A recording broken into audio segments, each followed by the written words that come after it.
ilang dekada na po natin din ginagawa at marami na pong nangyari sa Middle East na kinailangan po natin, maraming digmaan, gulo sa Middle East na kinailangan natin mag-repatriate po ng ating mga kababayan. In fact, madagdag ko rin po yung repatriation efforts during the pandemic, no? And then over the years, yung mga naging digmaan nga sa Middle East. So, tayo po sa Philippine government, masasabi ko po na meron mo tayong experience na pagdating sa mass repatriation. Although, syempre no, nagdadasal mo tayo na hindi umabot.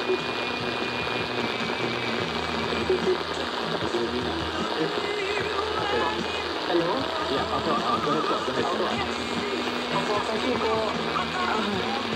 sabihin ko na lang po, sa Middle East pa lang yan po ang pinakamarami tayong OFWs, sir.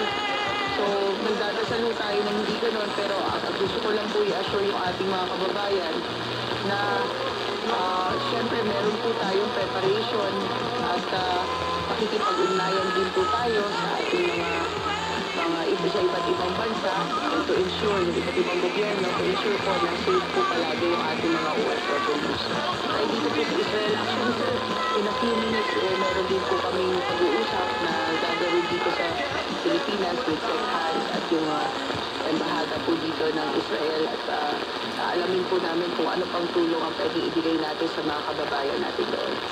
Okay. Balita ko, may nandun tayo sa tulong.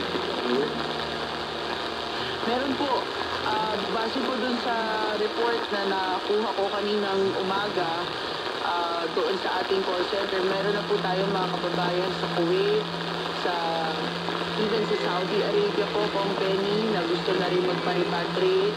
Handa naman po tayo kasi araw-araw naman continuous yung sa repatriation efforts ng OWA hindi lamang po dito sa affected areas. So, meron na po tayo talaga dyang structure at saka proseso. Alam po ng ating mga kababayan yan. Kaya handa po tayo doon sa mga request for repatriation ng ating mga kababayan. Kung wala ka nang tanong, pasalamatan natin si Administrator Kaunan sa pagkakataon na nag-pauna siya sa atin. Alam kong napakaraming trabaho. Sabi niya nga, almost morning na. Natapos yung kanilang trabaho with the Senator. Opo.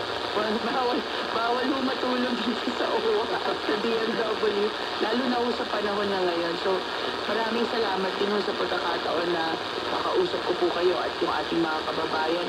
Ang ano ko lang po, sir, ang dami ng fake news ngayon lumalabas. Ayan. Kaya, we're encouraging them po talaga. Please, lalo na po sa mga pamilya ng ating mga kababayan na nasa Israel, Iran, Jordan at affected areas po. Please just follow po the Philippine Embassy in Tel Aviv na Facebook account, DMW, Department of Migrant Workers, and of course, yung OWA po, para po sa mga official announcements. At saka Kong Benny, nakikiusap po sa ating mga kababayan, huwag na nilang dagdagan yung hinaharap ng mga pamilya ng ating mga kababayan. Ang dami po talagang fake news. Naapektuhan na yung ating mga kababayan and yun nga po kaya tuwang-tuwa kami kagabi ni Sec Hans kasi nagbabayanihan na rin yung mga Philcom and yun ang kailangan natin sa ganitong klaseng crisis ngayon. Wala namang awa yung mga fake news niya. Ang bira naman sila. Maawa naman sila. Pwede na ho eh. Anyway, Attorney, maraming salamat po again sa inyo at mag-ingat po kayo. At siyempre magpahinga rin kayo. Maraming pa akong trabaho, ma'am. Sabi niyo, bawal matulog. Pero magpahinga po kayo. Maraming salamat po and thank you very much sa inyo. God bless po. God bless po. Mga kaibigan, ang administrator po ng Overseas Workers Welfare Administration, Attorney Patricia Ibon.